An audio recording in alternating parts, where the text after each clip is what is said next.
a paz do Senhor esteja com cada um dos irmãos nesta manhã. Desejando a cada um de vocês uma boa semana e um bom domingo, né? Que Deus possa abençoar. Nós iremos orar ao Senhor, agradecendo a Ele por este dia que o Senhor está nos dando, por mais uma vez nos reunirmos para desfrutarmos da presença soberana do Senhor Jesus Cristo como igreja, né, no seu lar, na escola bíblica, né, nesta manhã.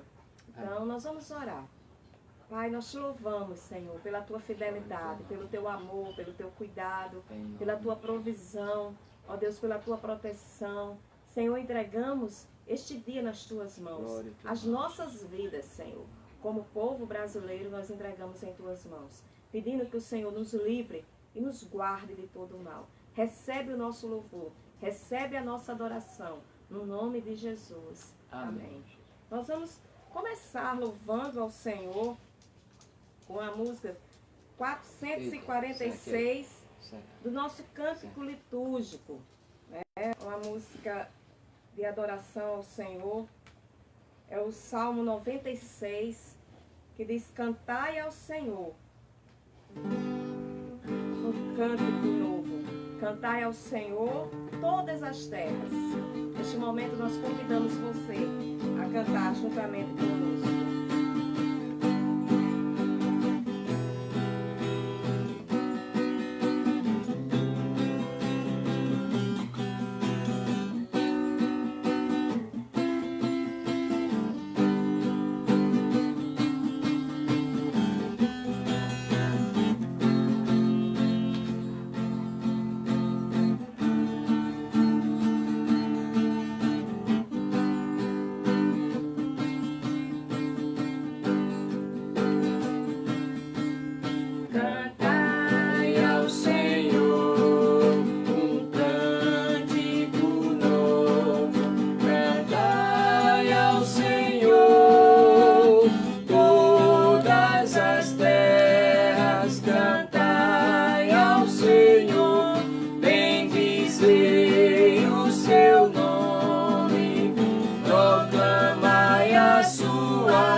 Majestade estão diante dele, força e formosura.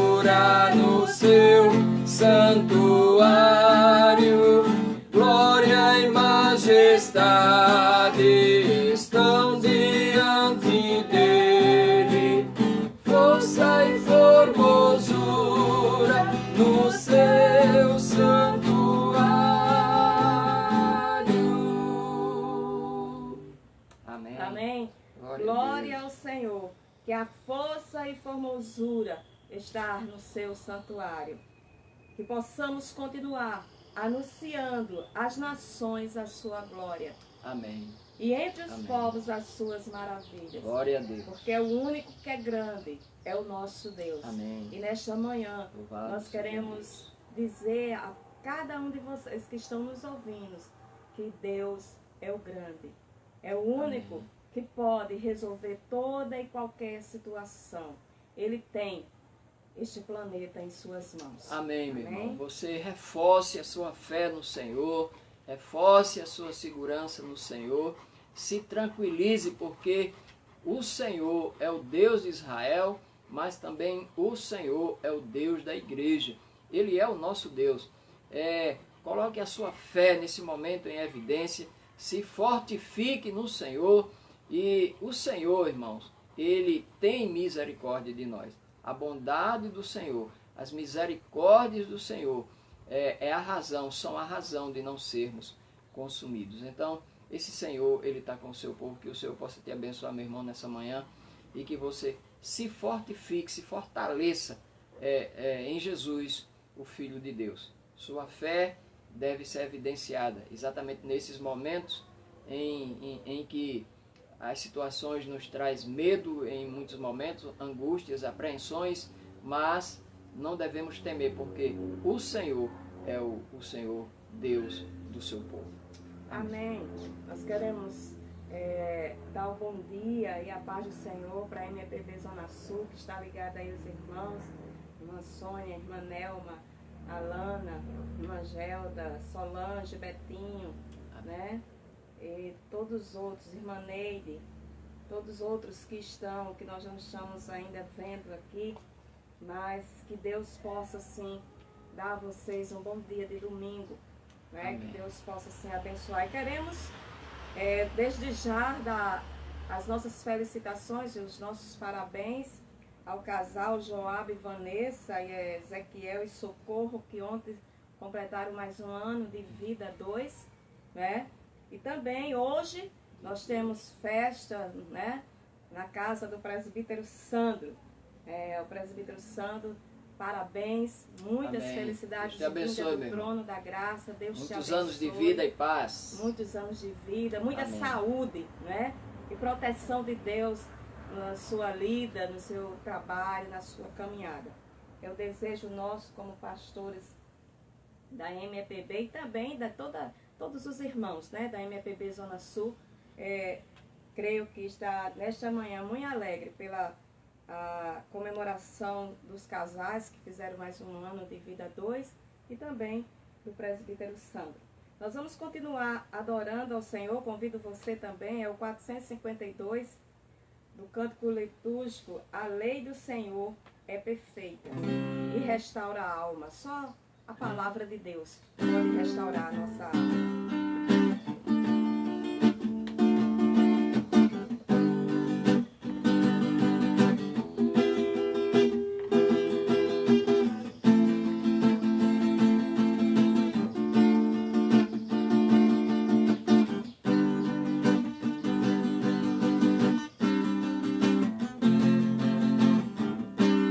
A lei do Senhor é perfeita e restaura a alma.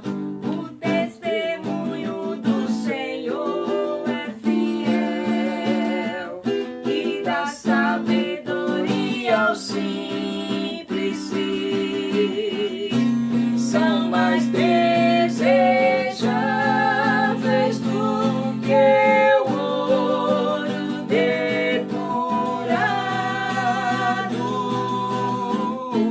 São mais doces do que o mel e o destilar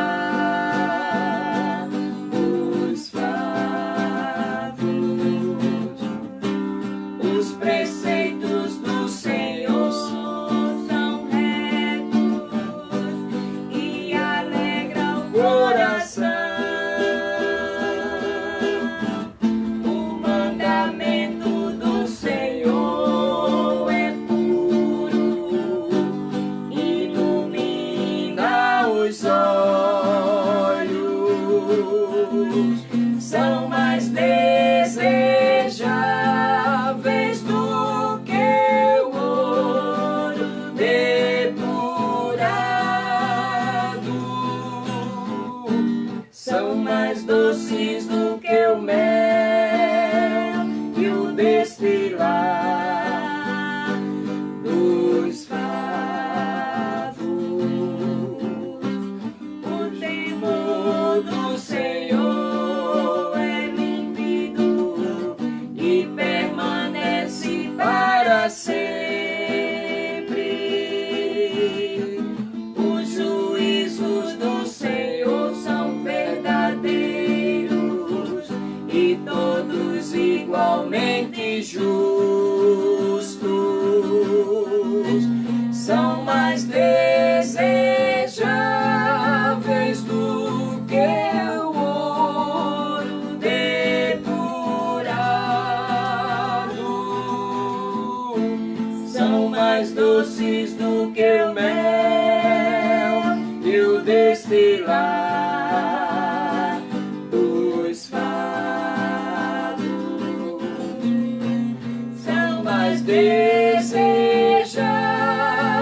do que o ouro depurado,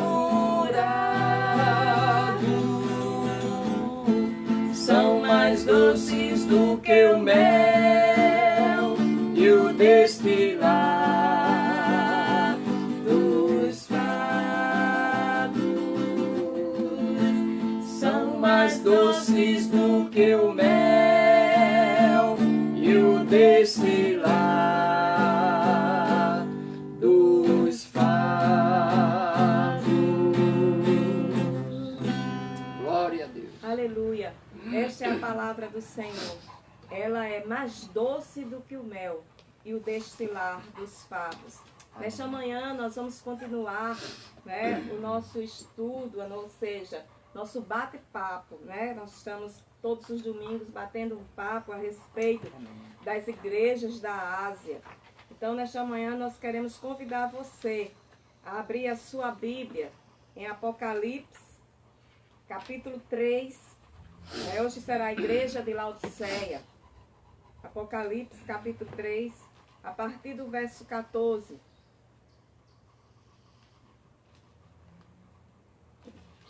Ao anjo da igreja em Laodiceia escreva: esta coisa diz o Amém, a testemunha fiel e verdadeira, o princípio da criação de Deus. Conheço as obras que você realiza, que você não é frio nem quente.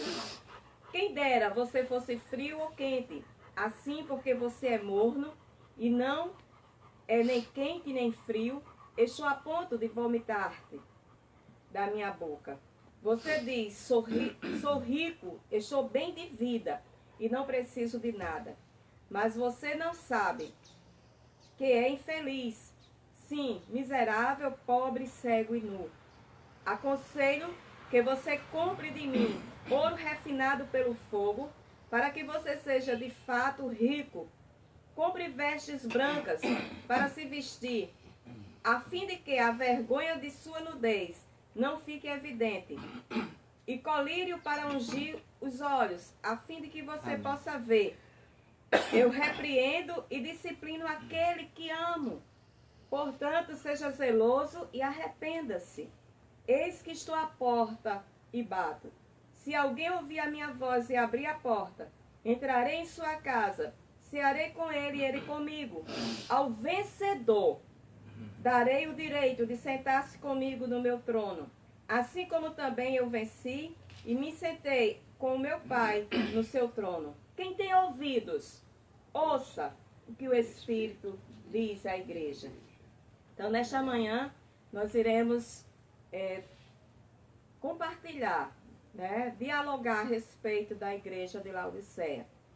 É uma igreja que o Senhor convoca urgente ao fervor espiritual.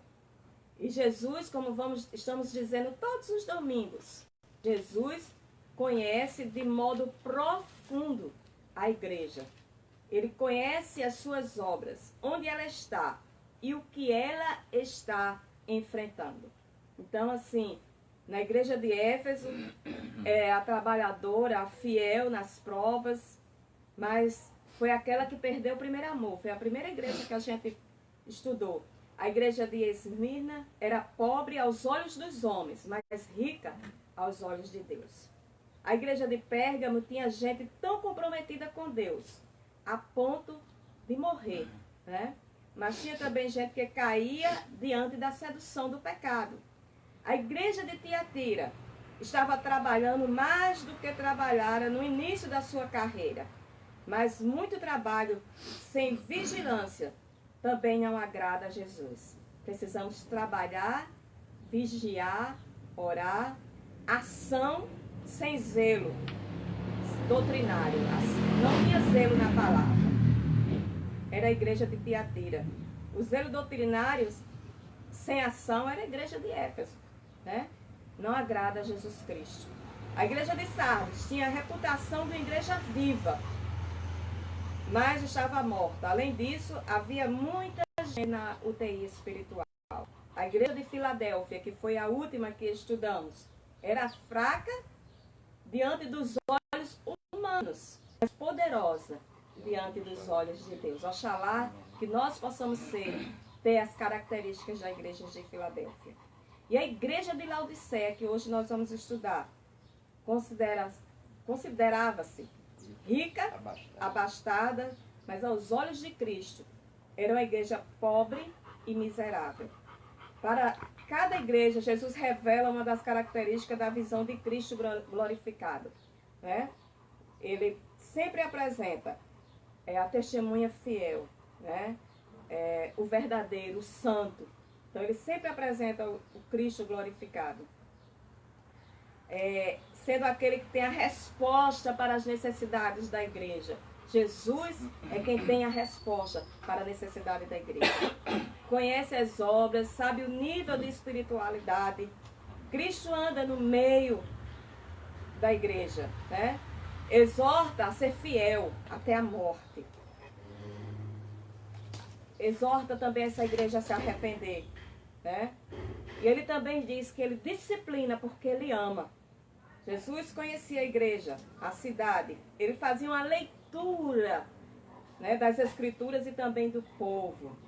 Então, nesse dia, nós vamos falar, compartilhar, debater a respeito da igreja de Laodiceia, nesta manhã. Essa igreja que é o contrário da igreja de domingo, né? A igreja de Filadélfia. Ela é, podemos dizer, o antônimo da igreja de Filadélfia. Então, nesse momento, o pastor vai apresentar, né, esta igreja a cada um de nós. Queridos, não apenas a igreja, mas em especial a cidade. Porque cada dessas igrejas, das 7 igrejas da Ásia, que João escreve, elas, como eu tenho dito sempre, eram inseridas no contexto de uma cidade. E muito da cidade, muitas vezes, tem a ver com o que está acontecendo dentro da igreja. Eu disse aos irmãos que a igreja ela é colocada nas cidades para influenciar a cidade com o poder do Evangelho de Cristo, com a palavra do arrependimento, mas muitas vezes essa igreja, em vez de influenciar, ela torna-se influenciada pelo mundo, ou pela cidade na qual ela está.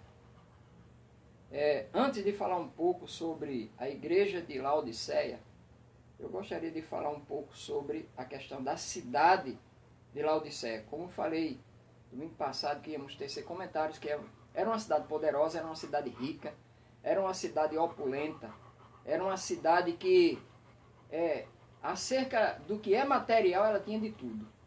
Só faltava-lhe a questão espiritual. E, desculpem, a ponto de influenciar também, irmãos, a igreja do Senhor Jesus. Essa cidade era uma cidade que foi colocada o nome de Laodiceia, foi colocado isso pelo o Antíoco, Antíoco da Síria. Antíoco é o seguinte: nessa localidade já havia uma cidade, que essa cidade ela servia de culto e de adoração a Zeus, era conhecida como a cidade de Zeus.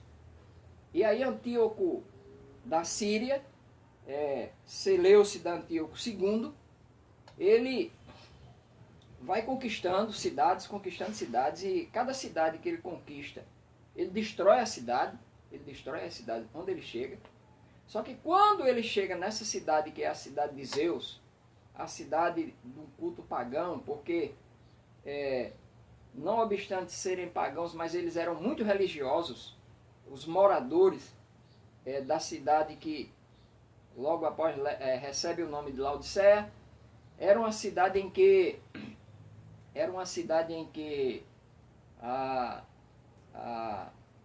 esta cidade servia os seus súditos, ou seja, o povo daquela cidade, eles adoravam a Zeus, um deus da mitologia. Eles adoravam a Zeus como se fosse um deus. E aí quando o Antíoco ali chega, ele conquista e ele quer colocar o nome daquela cidade e o nome de sua esposa, Laodice. Só que como o povo é muito religioso, o que é que vai acontecer? Aquele povo não aceitaria de bom grado isto. O que é que Antíoco faz?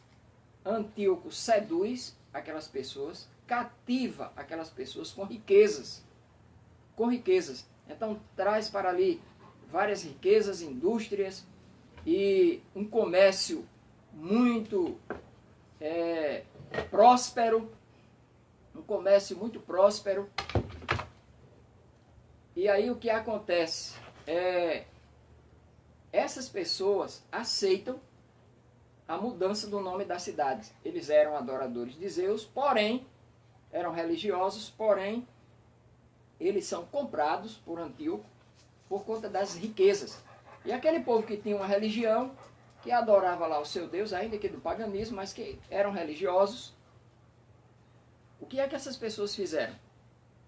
Já que ele entra com riqueza, a gente abandona, em outras palavras, o nosso Deus e vamos servir a Antíoco e essas riquezas. Ele pode colocar o nome da cidade, e aí ele coloca o nome próprio da sua esposa, Laodice, né? Laodice, daí o nome depois fica Laodiceia, e aí essa cidade, na verdade, é comprada pelas riquezas. Não é diferente com a igreja. A igreja que está num contexto desta cidade, ela, para obter os favores do império, ela faz agora uma mistura e ela começa a dizer que serve a Cristo, mas ao mesmo tempo cultua ao imperador. É por isso que o próprio Cristo diz: tu não és nem fria, nem quente, nem fria, porque tu és morna, vomitar-te-ei da minha boca. Ainda sobre essa cidade ficava no meio de grandes rotas comerciais, ela era uma cidade rica e opulenta, a igreja tinha a cara da cidade. Em vez de transformar a cidade, a igreja tinha se conformado com ela. E por quê? Os irmãos vão ver lá na frente quando eu falar sobre a igreja. Então Laodiceia era essa cidade rica. A cidade de Laodiceia também destacava-se por quatro características. Era um centro bancário e financeiro. A cidade de Laodiceia ficava situada às margens oeste do rio Lico. Era um rio em que as riquezas afluíam por ali. Então, essa cidade ficava entre a cidade de Hierápolis, que era a fonte das águas frias e que eram também restauradoras. Ficava ela no meio, Laodiceia, e mais ao sul ficava a cidade de Colossos, que era a cidade das águas quentes, que também era a cidade das águas terapêuticas. E aí essa cidade ficava no meio, era uma cidade de águas termais, porém era uma mistura da água fria com a água quente, daí dava o resultado de uma água morna, era uma água imprestável para beber, era uma água em que qualquer viajante cansado, se chegasse nessa cidade, jamais se aproximaria de qualquer poço ou rio que tivesse ali para beber, porque aquelas águas eram águas mornas, diferente de Hierápolis e diferente de Colossos, ela tinha uma água morna e imprestável para bebida.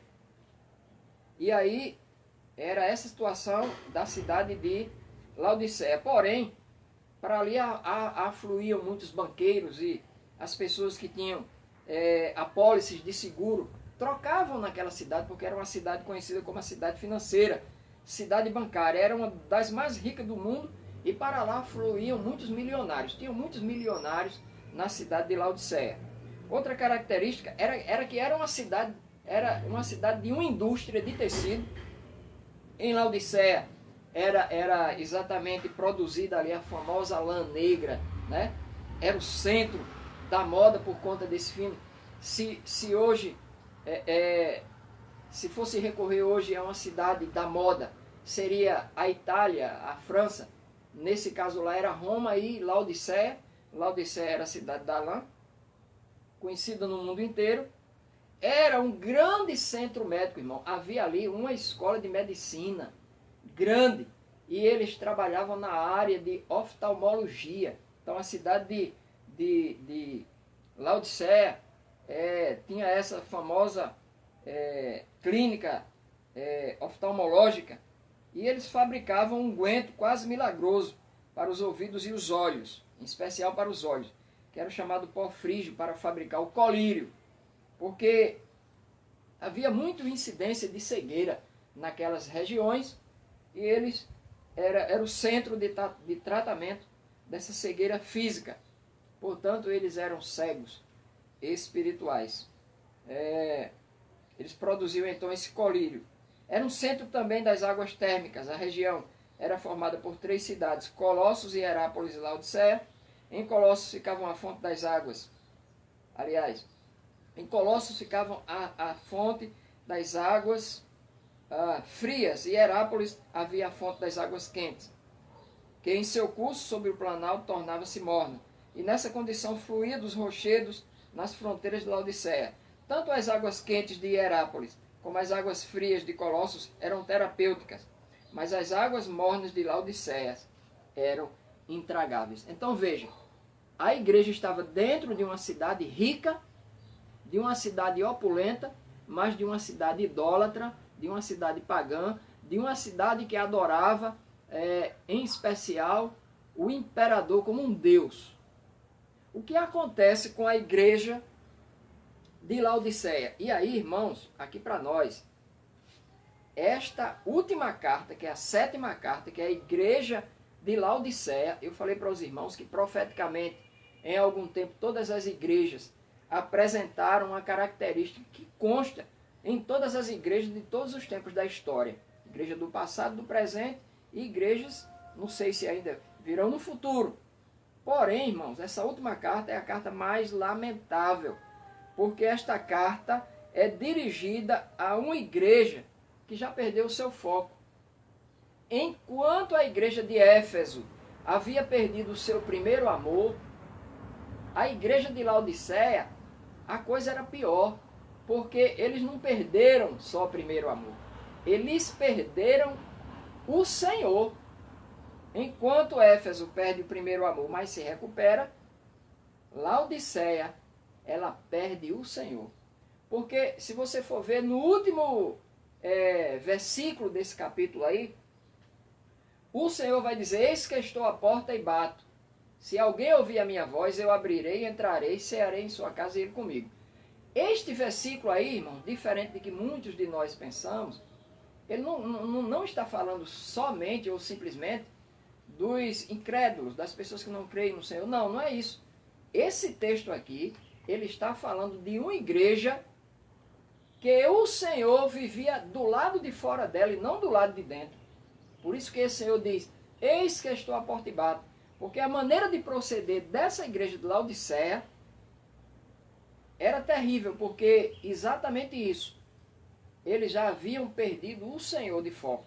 O foco dele era as riquezas, era o ser popular, porque essa igreja não cultivava nada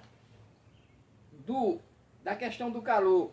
Veja, faltava em Laodiceia o calor espiritual de Éfeso, faltava em Laodiceia o destemor da igreja de Esmirna, faltava em Laodiceia a lealdade ao nome de Cristo e a fé de Pérgamo, faltava a essa igreja de Laodiceia a fé e as boas obras crescentes da igreja de Tiatira, faltava também a esta igreja de Laodiceia o remanescente fiel e imaculado da igreja de Sardes, e faltava também a observância da palavra e dos labores, que mesmo em meio às dificuldades, não abandonavam ao Senhor, da igreja de Filadélfia. Então veja, essa era uma igreja que já tinha se corrompido.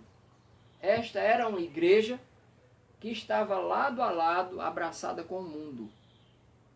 Interessante é que nessa igreja, o Senhor não vai fazer nenhuma crítica a ela em relação à ortodoxia, em relação à sua teologia, porque tinha palavra.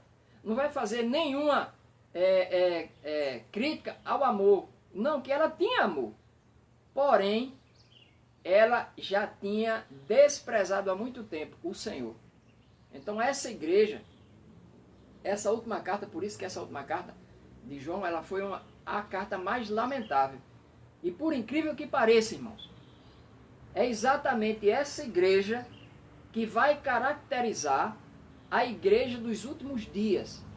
Essa igreja de Laodiceia é a igreja que simbolicamente vai representar a igreja momentos antes do advento de Cristo, do arrebatamento da igreja.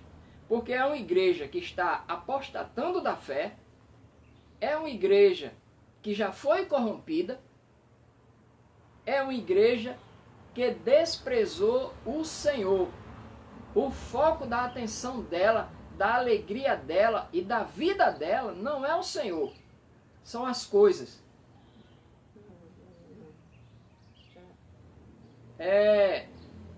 Despreza o Senhor, se coloca como ela própria. Ela própria, é por isso que o Senhor vai trazer uma grande repreensão para ela, dizer que ela é morna, estou a ponto de vomitar da minha boca, que essa igreja, ela despreza esse Senhor e ela faz uma autoavaliação, ou seja, ela faz uma avaliação de si própria. A avaliação dela não é nos padrões de Cristo. A avaliação da igreja de Laodiceia, que é ela própria que faz, ela faz essa avaliação com base nos bens que ela possui ou no poder aquisitivo que ela tem. Então, é uma igreja distanciada de Deus e que está em pé de igualdade com a cidade onde ela está. Ou seja, espiritualmente morta, espiritualmente cega, sem dar nenhuma chance para que Deus faça a diferença na vida dessa igreja. Ok. E assim, a gente percebe que Cristo faz um diagnóstico da igreja, né? Qual é esse diagnóstico que Cristo faz da igreja? E aí esse diagnóstico está lá no versículo 18, 17, que diz: como dizes, rico sou e estou enriquecido, e de nada tenho falta, e não sabes que és desgraçada ou infeliz, miserável, pobre, cego e nu. Veja qual é o diagnóstico dessa igreja, irmão. Essa igreja, ela é infeliz, diz o Senhor. Porque a igreja de Laodiceia, o critério dela de felicidade eram as coisas. Era o ter, era o dinheiro que eles tinham, era a riqueza que a igreja tinha. A felicidade constava em ela dar o bem para os seus filhos, em ter o seu momento de lazer, em ter dinheiro para a sua saúde física, em poder fazer viagens, poder curtir a vida, como diria o outro. Este era o critério de felicidade para a igreja de Tiatira. E o Senhor vai dizer, aliás, para a igreja de Laodiceia, o Senhor vai dizer para ela, a felicidade não consta nas coisas. A felicidade consta em vocês terem a mim como Deus de vocês, como o Senhor de vocês. Felicidade para eles era material. Ser infeliz era não ter dinheiro.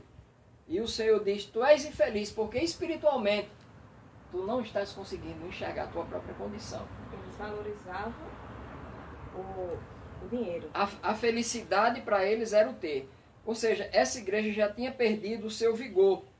A falta de fervor espiritual da igreja, a vida cristã, porque nós sabemos na vida cristã, como diz os autores, há 3 temperaturas. Uma temperatura de um coração ardente, de um coração frio e de um coração morno.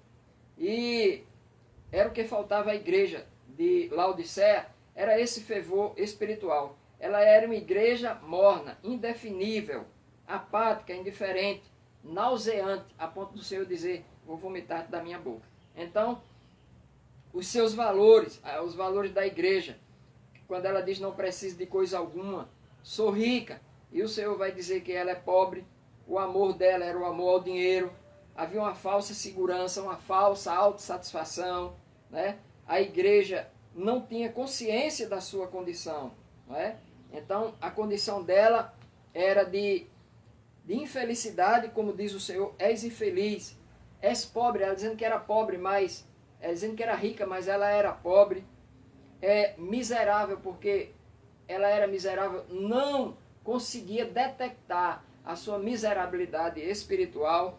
Essa igreja também é cega e é nua.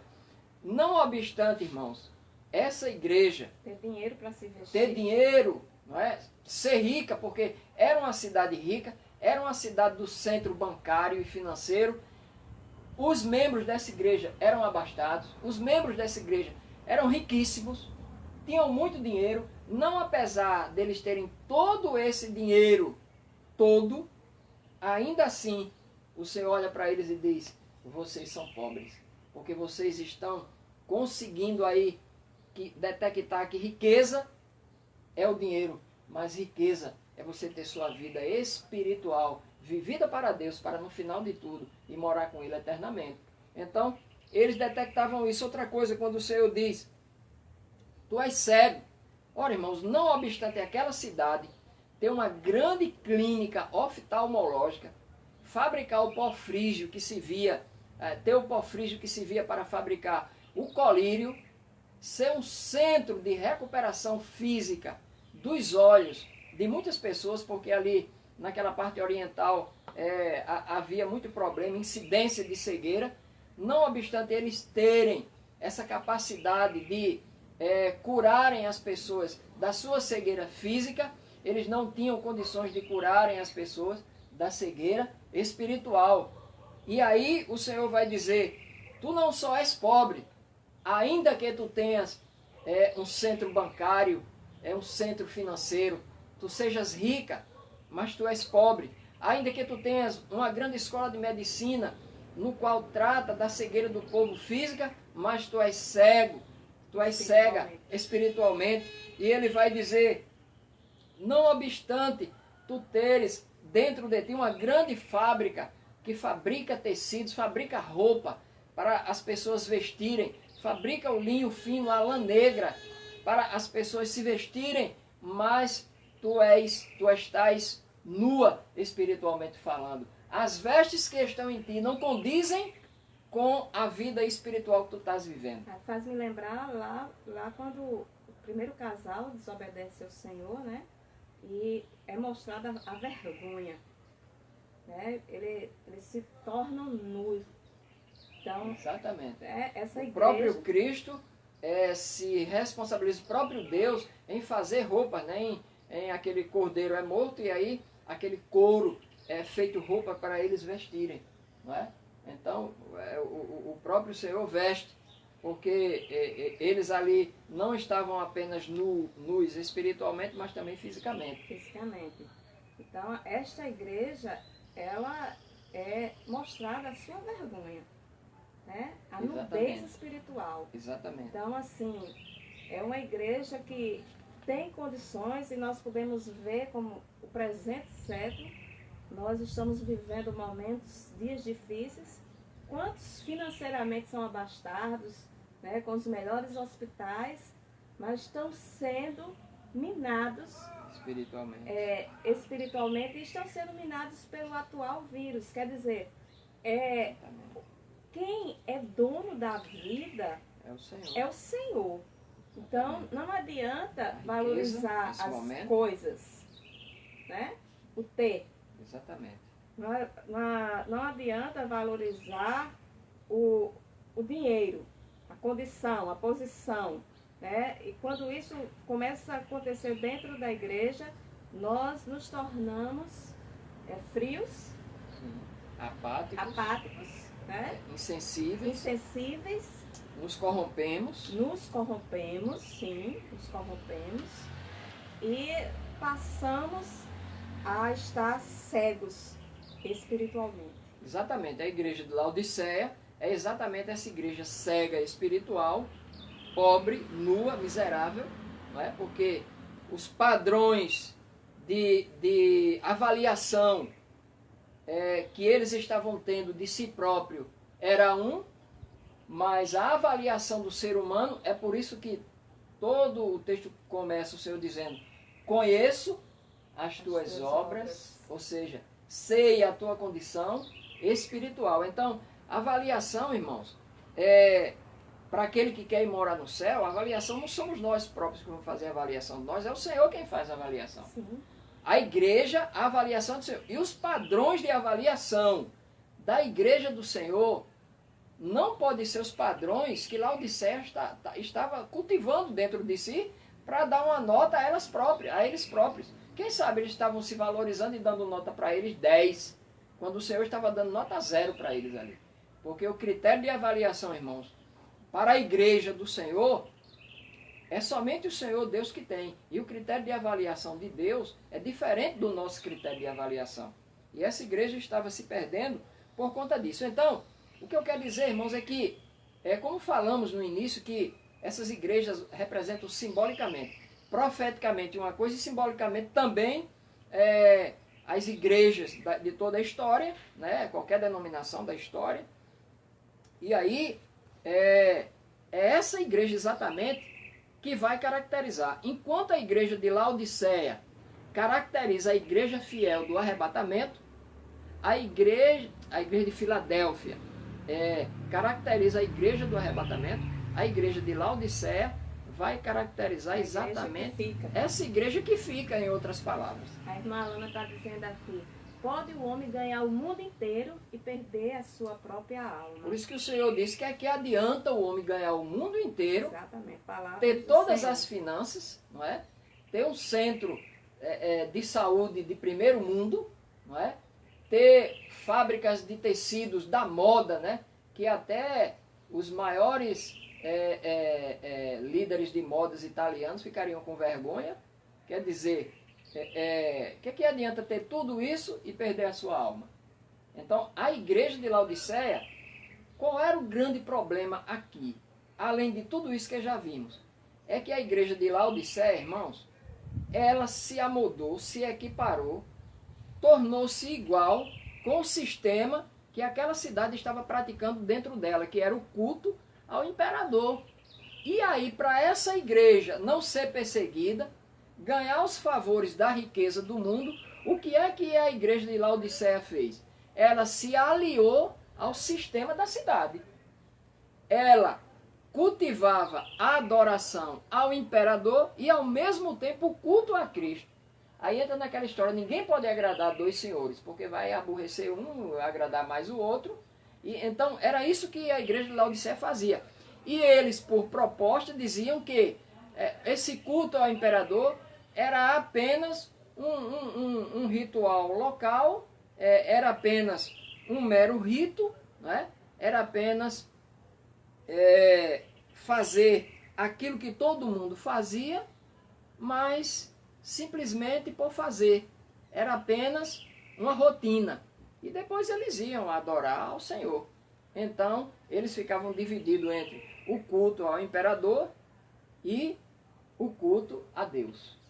E aí, parece que deliberadamente, eles resolveram não abandonar o culto ao imperador, como essa proposta que era somente um dever que todo cidadão laudicense deveria fazer. Então, eles faziam isso e ficavam cultuando ao imperador. E deliberadamente, eles não desistiram desse culto ao imperador. E como retribuição disso, o que é que eles tiveram? Veja que todas as igrejas, se você for olhar as cartas do Apocalipse, as igrejas foram perseguidas.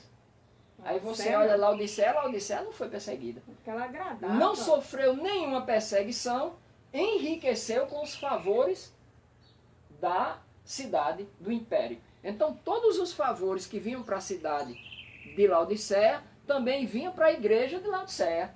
Porque era a igreja que continuava adorando ao imperador. Por isso que ela não sofria perseguição. Ela se corrompeu. Ela se corrompeu, preferiu a popularidade. E é isso, irmãos, que essa igreja de Laodiceia vai tipificar a igreja momentos antes do arrebatamento de Cristo. É uma igreja que já tem se corrompido. Lógico que tem o remanescente, assim como a igreja de Sardes, Filadélfia. Né? Então, tem os remanescentes, certo? Então, mas a igreja de hoje, a igreja que é representada pela igreja de Laodiceia, ela já entrou nesse sistema. Não quer desagradar o mundo, não quer desagradar os governos, não quer desagradar quem tem o poder. Aí se amoda ela para não sofrer perseguição. Mas a igreja do Senhor, meu irmão, vai passar perseguição. Eu e você iremos passar perseguição. Se o Senhor não vier arrebatar a sua igreja antes, saiba disso. E aí já está. Vocês viram o caso que houve lá em Santa Catarina? O que é que o governo lá fez? Certo? Nós estamos no nosso direito constitucional de continuar os nossos cultos, né, ao Senhor, os cultos religiosos. Isso é uma determinação constitucional. Porém, saiba disso. O Apocalipse está aí. Nós vamos chegar a esse tempo. Sim. É Bíblia. E eu vou dizer a você, só vai permanecer firme, meu irmão, quem fizer parte da igreja de Filadélfia. Ou seja, quem se amodar ao mesmo sistema de adoração espiritual da igreja de Filadélfia. Quem não aguentar, vai se amodar à igreja de Laodiceia, para não passar perseguição.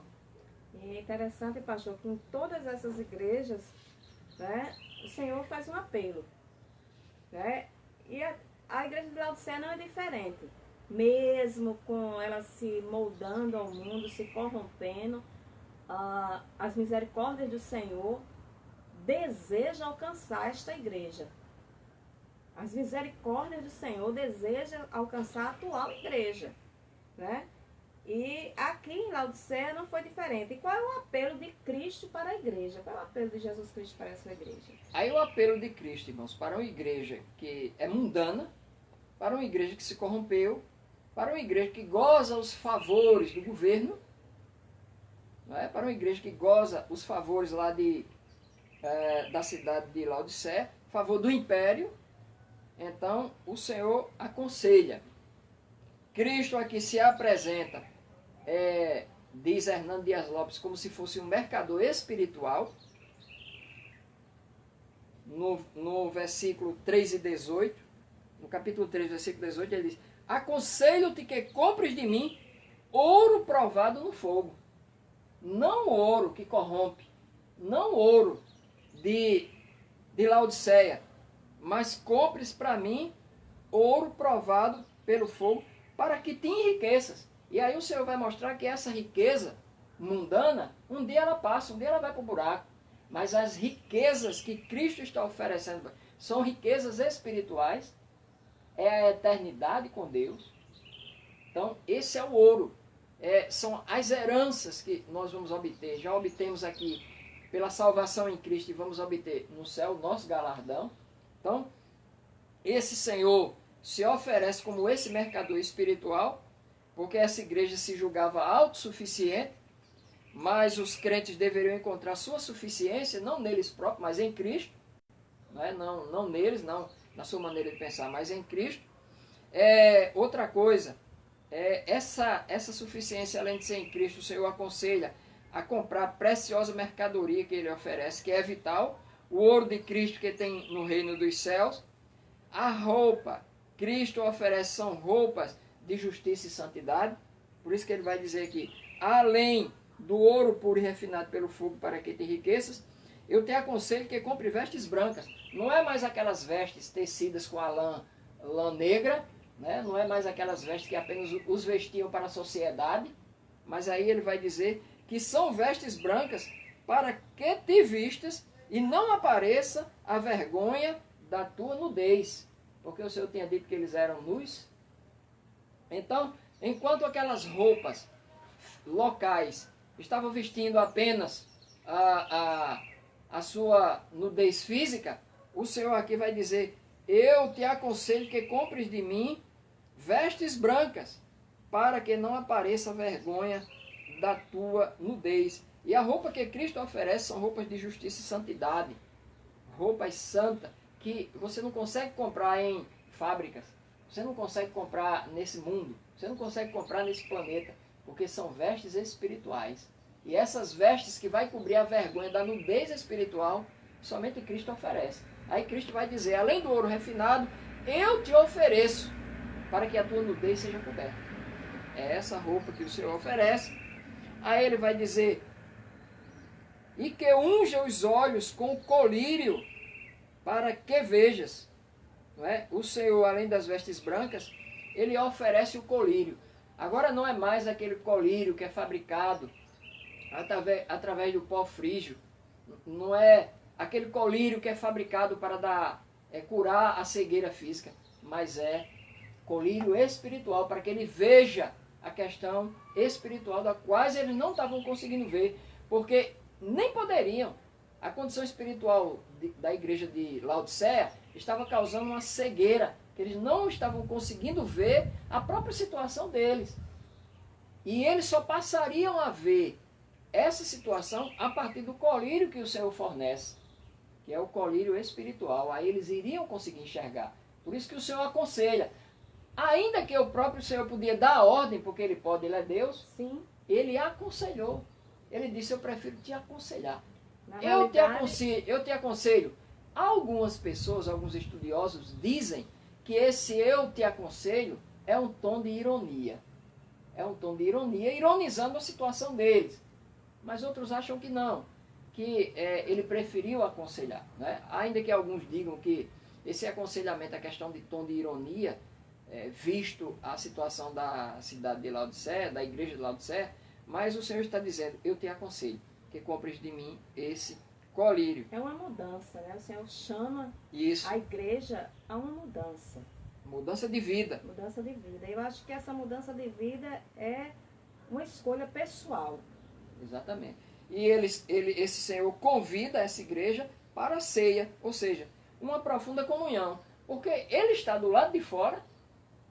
O final do texto vai dizer, eis que eu estou à porta e bato. Então, Ele está convidando para que os laodicenses, a igreja de Laodiceia, abra, eles entrem e ceiem com o Senhor. É isso que o Senhor quer para essa igreja. Então é um convite, né, meu irmão? Convite do Senhor, sua porta e bata. Convite chamando a igreja à santidade. Amém. Convite chamando a igreja, né, a viver essa profunda comunhão com Cristo. Para a gente encerrar aqui, nós queremos, como sempre dizemos, em todas as igrejas o Senhor, Ele tem uma promessa. E para essa não foi diferente. Qual a promessa que Cristo faz a esta igreja se ela se arrepender? E essa promessa, né, é para nós também. Vamos tirar como lição para as nossas vidas. Que promessa é essa? Se formos fiéis, se nos arrependermos, né? Se essa nação se arrepender, voltar aos caminhos do Senhor, o que é que o Senhor, que promessa é essa que o Senhor tem? E aí a primeira coisa que nós temos que observar é que só quem tem competência para prometer, fazer essa promessa, para prometer, é somente Jesus que tem a competência. E no início desse texto, ele vai dizer ao anjo da igreja que está em Laodiceia escreve: isto diz o Amém, a testemunha fiel e verdadeira. Ou seja, somente a testemunha fiel e verdadeira pode fazer essa promessa para a igreja. E a promessa que ele dá é: ao vencedor, ou seja, ao que vencer, lhe concederei que se assente comigo no meu trono. Assim como eu venci e me assentei com meu Pai no seu trono. E ele finaliza dizendo: quem tem ouvidos ouça o que o Espírito diz às igrejas. Ou seja, para uma igreja marcada pelo ceticismo, pela incredulidade, pela intolerância, né, pela apatia, pela apostasia, Jesus se apresenta como esse Amém, que é a verdade, que fala a verdade, e apela a essa igreja a levar a sério, para poder morar com ele, sentar no trono, morar com ele no céu. Então, é o que o Senhor diz. A segunda coisa é que nós temos que notar é que Jesus tem autoridade para tornar a promessa real. Em face da vida caótica da igreja, Jesus é aquele que é a origem da criação. Como colocou ordem no caos do universo, ele pode arrancar qualquer igreja do caos. Basta que esse povo abra as portas para o Senhor. Eu estou às portas e bato. Tem uma promessa. E a terceira coisa digna de nota é que Jesus tem poder para conduzir os vencedores ao seu trono de glória. Aleluia. Somente Jesus. A religião não pode, o Papa não pode, o pastor não pode, o presbítero não pode, o maior santo dessa terra não pode. Só Jesus. Só quem pode conduzir você à presença de Deus é Jesus Cristo. E ele vai dizer, né? Não há nenhum intermediador entre Deus e os homens, a não ser Jesus Cristo, homem. Jesus Cristo, Filho de Deus. Então, somente esse Senhor pode conduzir os vencedores ao trono de glória. E aí, cada uma das 7 cartas termina com uma promessa aos vencedores. Quando Cristo entra na nossa casa, recebemos a riqueza do reino, recebemos vestes brancas de justiça, nossos olhos são abertos, temos a alegria da comunhão com o Filho de Deus, mas ao vencedor, mas temos também a promessa que excede em glória a todas as outras promessas ao vencedor. Reinaremos com ele. Glória a Olha Deus. que coisa. Reinaremos Maravilhoso. com o Senhor nos céus. Nos assentaremos em tronos com ele quando abrirmos a porta para Cristo entrar na nossa casa. Recebemos a promessa de entrar na casa do Pai. Nós só recebemos a promessa de entrar na casa do Pai quando abrimos a porta da nossa casa espiritual. Aí nós entraremos na casa do Pai. Por isso que ele diz: assentará no seu trono. Quando recebemos a Cristo à nossa mesa, nós recebemos a promessa de sentarmos com ele em seu trono. Então jamais poderemos receber a promessa sem antes recebermos o dono da promessa, que é o Senhor Jesus. Então, meu irmão, é uma bênção para a sua casa, é uma bênção para mim, é uma bênção para nós recebermos esse Senhor que está à porta e bate. Quando você recebe a garantia da promessa de se assentar no trono com ele e de estar na casa do Pai para sempre e eternamente. Amém. Amém, aleluia. Nós louvamos ao Senhor por esta promessa. E que, oxalá, que a gente possa estar com a nossa casa espiritual aberta para o Senhor. Os nossos olhos espirituais, os nossos ouvidos espirituais abertos, entendendo o atual momento. É tempo de sermos fiéis. É tempo, de adorar o Senhor em espírito e em verdade. É tempo da igreja se voltar para o Senhor. E nós vamos louvar, depois nós vamos orar, hoje também nós queremos dar os parabéns aos nossos filhos de oração, filhos do nosso ventre, gerado. Hoje é o dia do filho. Então, parabéns, meus queridos. Que Deus abençoe. Nós, como Déboras, nós continuamos orando por vocês. Colocando vocês no altar de Deus. Que Deus abençoe cada filho.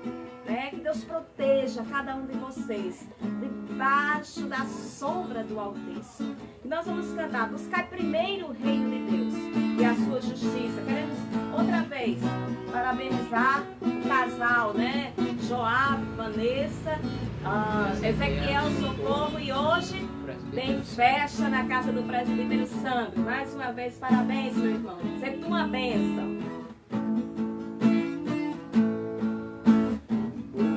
Buscai primeiro o reino de Deus e a sua justiça. Todas as coisas vos serão acrescentadas. Aleluia, aleluia.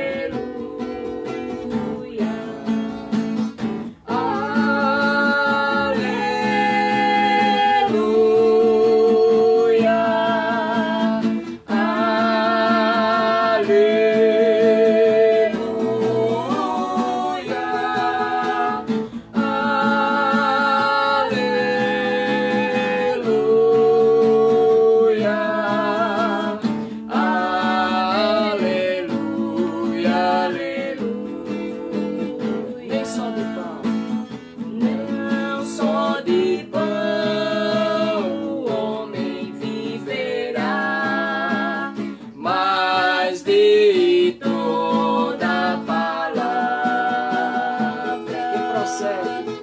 que procede da boca de Deus.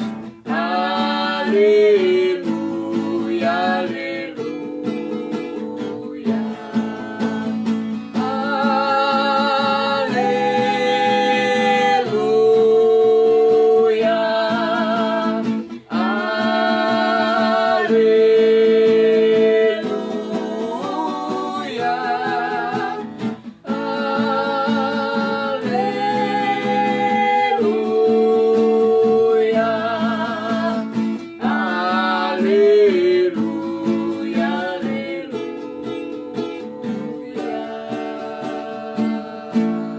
Aleluia!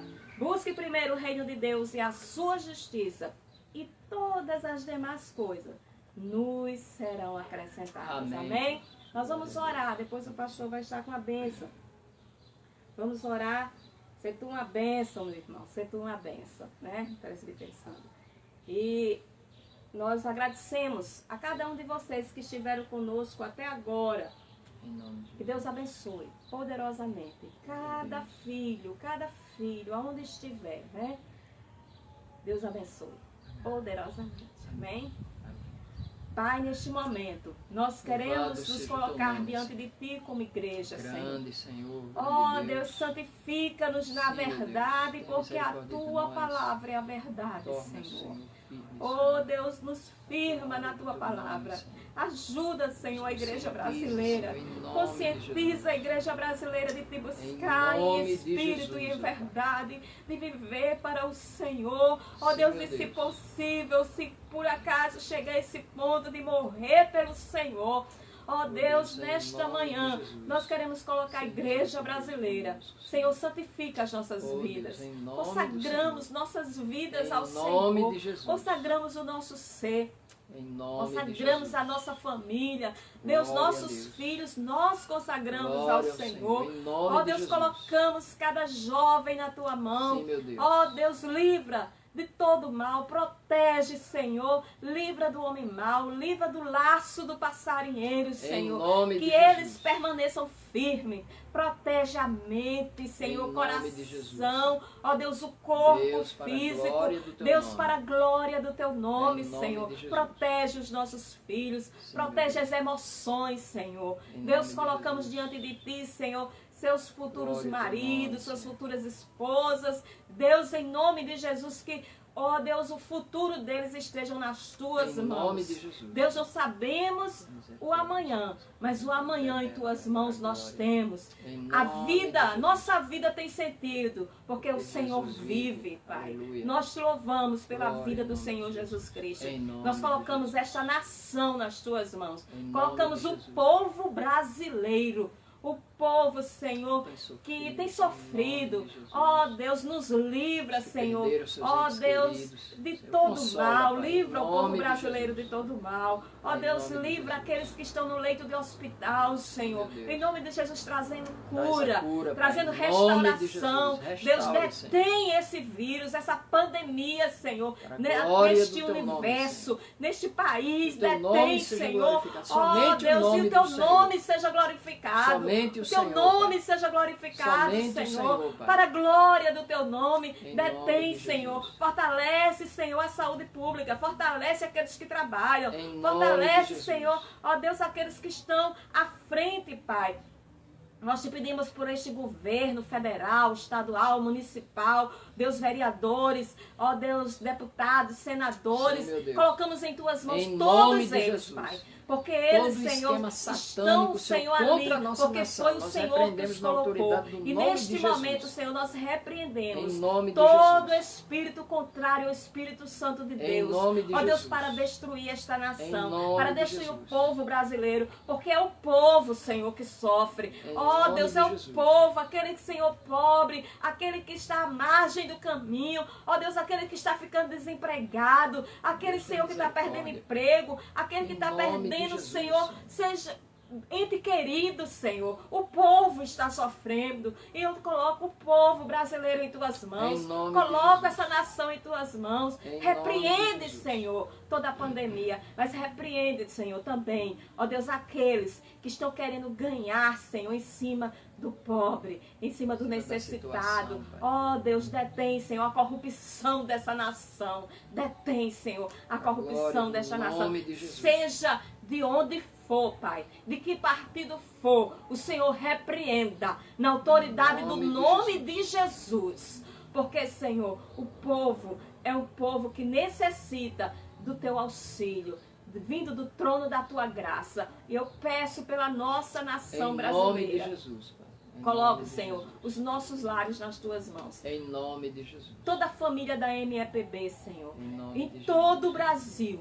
Ó Deus, guarda, livra, protege do mal, fortalece a nossa igreja nos 4 cantos desta nação, fortalece a missão evangélica pentecostal do Brasil, na tua palavra, santifica-nos na tua palavra, santifica cada pastor, cada missionário, cada missionária, ó Deus, cada pastora, Deus, em nome de Jesus, ó Deus, aqueles nossos que estão na África, ó Deus, na Espanha, em Portugal, ó Deus, entre as tribos indígenas, Senhor, em nome de Jesus, vai ao encontro dos teus filhos. Deus, nesta manhã, Senhor, ó Deus, de domingo, manhã que Jesus ressuscitou dentre os mortos, faz ressurgir a vida nesta nação, Senhor, faz ressurgir a vida na tua igreja, santifica-nos, Senhor, na verdade, santifica-nos na tua palavra, no nome de Jesus. Visita cada irmão agora que está nos ouvindo, Senhor, através da internet, visita cada casa, ó Deus, agora vai, Senhor, trazendo graça, ó Deus, vai trazendo paz, trazendo calma, trazendo confiança, trazendo esperança, fortalecendo a comunhão da família, Senhor. Deus, eu te peço pela vida de Vanessa e de Joabe. Deus, restaura cada dia mais a fé no Senhor Jesus Cristo. Abençoa, Senhor, filhos e netos, Pai. Ó Deus, te pedimos pelo irmão Ezequiel e socorro. Deus, em nome de Jesus, restaura, Senhor, a saúde dos teus filhos. Protege aquele casal. Traz, Senhor, libertação e salvação para esta família. Para a glória do teu nome. Eu te peço pela vida do presbítero Sandro. Colocamos ele nas tuas mãos, Senhor. Em nome de Jesus, guarda, Senhor, teu filho. Protege corpo, alma e espírito. Ó Deus, aonde teu filho colocar a mão, ele seja uma bênção. Pai, nós te agradecemos pela vida desses irmãos na vida da igreja. Obrigada, Jesus, pela MEPB Zona Sul. Obrigada, Senhor. Ó Deus, fortalece os teus filhos neste momento. Ó Deus, dá provisão financeira, provisão para a glória do teu nome, Senhor. Não deixa nada faltar em seus celeiros, mas que o Senhor possa abundar, Senhor, da tua graça, do teu poder, e que em família o teu nome seja glorificado. Muito obrigada, Senhor, no nome santo de Jesus. Amém. E amém, amados. Amém. Que a bênção do Senhor esteja na casa de vocês. Amém. Às 5h30 da tarde, Isso. nós estaremos aqui para cultuar o Senhor no seu lar. Amém? Esperamos vocês outra vez para a glória de Deus Pai. Amém. Que o Senhor te abençoe e te guarde. Que o Senhor faça resplandecer o seu rosto sobre ti e tenha misericórdia de ti. Que o Senhor sobre ti levante o seu rosto e te dê a paz. A Amém. paz do Senhor A paz do Jesus. Senhor, amados. Amém. Amém. Tenham um bom dia para a glória de Deus Pai. Amém.